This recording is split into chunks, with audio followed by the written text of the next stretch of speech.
நம்ம சேனல்லேருந்து வீடியோ போட்டோன்னே மெசேஜ் தவறாமல் வரணும்னு நினச்சிங்கன்னா ரெட் கலரில் இருக்கிற ரெட் கலர் சப்ஸ்கிரைப் பட்டனை சப்ஸ்கிரைப் பண்ணிவிடுங்க. பக்கத்தில் ஒரு பெல் சிம்பிள் இருக்கும், அதையும் கிளிக் பண்ணிடுங்க. சரி, வாங்க வீடியோக்குள்ளே போகலாம். வணக்கம் நண்பர்களே, பெண்களோட பீரியட்ஸை பற்றி மக்களோட பார்வை மாற வேண்டியதாக இருக்குது. மாதவிட நேரத்தில் பெண்கள் பயப்படக்கூடாது, அதனுடைய வலியும் வெளியில் காமிச்சிக்க கூடாது. பெண்கள் மாதவிட நேரத்தில் எப்படி இருக்கணும்னு குஜராத் அகமதாபாத்தில் ஏசிபி மஞ்சிதா தைரியமாக சொல்கிறாங்க. அவங்க வாழ்க்கையில் பட்ட ஒரே கஷ்டம்தான் இந்த உதாரணம். அகமதாபாத்தில் ஒரு முக்கியமான நிகழ்ச்சி நடந்துக்கிட்டு இருந்துச்சு. அன்னைக்கு அவங்க கம்பல்சரியாக அந்த ப்ரோக்ராமை அட்டன் பண்ண வேண்டியதாக இருந்துச்சு. காலையில் 10 மணில இருந்து ஈவினிங் 5 மணி வரைக்கும் யூனிஃபார்ம்லேயே இருக்க வேண்டியதாக இருந்துச்சு. அந்த ஃபங்க்ஷன் நடந்துக்கிட்டு இருக்கிற நேரத்தில் அந்த ஏசிபி மஞ்சிதாவுக்கு மாதவிடாயும் வந்துச்சு. அதனால் யூனிஃபார்ம்லேயும் கரப்பட ஆரம்பிச்சது. அந்த ஏசிபி உக்காந்துக்கிட்டு இருந்த இடம் ஃபுல்லாக ஈரமாக போயிருச்சு. அவங்கள சுற்றி எந்த ஒரு பெண் போலீஸுமே இல்லை. அவங்கள சுற்றி இருக்கிற எல்லோருமே ஆண்கள் தான். இந்த விஷயத்தை பற்றி யார்கிட்ட பேசுகிறதா இருந்தாலும் முதல்ல எழுந்திரிச்சு நிற்கணும். ஆனால் அந்த நேரத்துலையும் த்ரோட்டோக்கள் இருக்குது. நின்றுக்கிட்டே வர அதிகாரிகளுக்கு சல்யூட் அடிக்கணும். அந்த நாளைக்கு நான் பட்ட கஷ்டம், நரக வேதனை கொஞ்சம் நஞ்சம் கிடையாது. எந்த பெண்ணாக இருந்தாலும் சரி, கஷ்டத்தை புரிஞ்சுக்கிற ஆணாக இருந்தாலும் சரி, என்னோட கஷ்டத்தை கேட்டால் எல்லோருமே வருத்தப்படுவாங்க. ஆனால் என்னோட டியூட்டியில் நான் விசுவாசமாக இருப்பேன். ஆனால் அந்த நேரத்தில் ரொம்ப கஷ்டப்பட வேண்டியதாக இருந்துச்சு. நான் எழுந்திரிச்சு நின்னா எனக்கு பின்னாடி இருக்கிறவங்க அந்த கரையை எல்லாத்தையுமே பார்ப்பாங்கன்னு எனக்கு தெரிஞ்சுது. இருந்தாலும் என்னோட மனசாட்சியோட நான் எழுந்திரிச்சு நிற்கணும்னு முடிவு பண்ணினேன். என்னை பார்த்து எல்லோரும் சிரித்தாலும் என்னுடைய டியூட்டியை கரெக்டாக பண்ணணும்னு நினச்சேன்.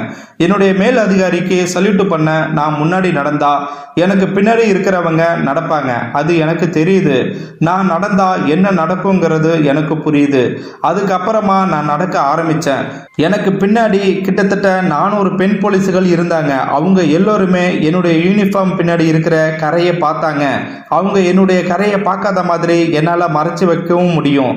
ஏதாவது ஒரு ஃபைலை வச்சு மறைச்சி வச்சிருக்கலாம். அந்த மாதிரி எதுவும் பண்ணக்கூடாதுன்னு முடிவு பண்ணினேன். எனக்கு பின்னாடி இருந்த பெண் போலீஸ், மேடம் உங்களுக்கு பின்னாடி கரை தெரியுதுன்னு அவங்க சொன்னாங்க.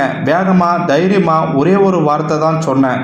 அது சகசியமா நமக்கு வர்றது தான், அதனால கவலைப்பட வேண்டாம் அப்படின்னு சொல்லிவிட்டு அறைக்கு வந்துட்டேன். அதே விஷயத்தை தான் நான் என்னுடைய மேலதிகாரிகிட்டையும் சொன்னேன்.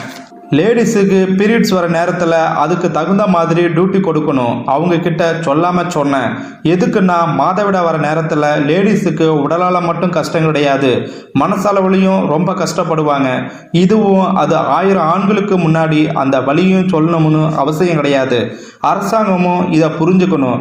ஆனால் பெண்களும் இந்த விஷயத்தை பற்றி தெரிஞ்சுக்கணும்னு அவசியம் இருக்குது. பீரியட்ஸ் டைமில் பெண்கள் எப்போதுமே ரத்தப்போக்கை பற்றி மட்டுமே கவலைப்படுறாங்க. பின்னாடி ட்ரெஸ்ஸில் கரை படிஞ்சிருச்சுன்னா யாராவது பார்த்து சிரிப்பாங்களோ அப்படின்னு நினைக்கிறாங்க. உங்களுடைய எண்ணம் மாறணும். உங்களுடைய தவறு கிடையாது. சகசியமாக வரதை நாம் இந்த அளவுக்கு கவலைப்படுற மாதிரி எடுத்துக்க கூடாது. தயவு செய்து உங்களுடைய எண்ணத்தை மாற்றிக்கங்கன்னு சொன்னாங்க ஏசிபி மஞ்சிதா. அது மட்டும் கிடையாது, இந்த உலகத்துக்கு சில விஷயத்த சொன்னாங்க ஏசிபி மஞ்சிதா.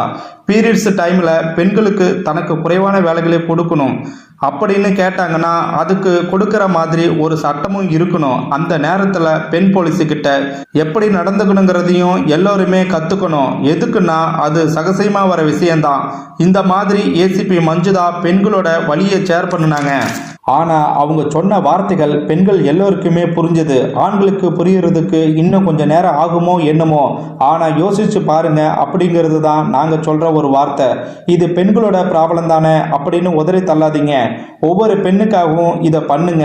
முக்கியமாக உங்கள் வீட்டில் இருக்கிற பெண்களுக்காகவும் தான் இந்த வீடியோவை பற்றி அற்புதமான கருத்தை கமெண்ட் பாக்ஸில் சொல்லுங்கள். அதே மாதிரி பெண்களை பாராட்டுற இந்த வீடியோவை லைக் பண்ணி ஷேர் பண்ணுங்கள். தவறாமல் சப்ஸ்கிரைப் பண்ணுங்கள். தேங்க்யூ ஃபார் வாட்சிங்.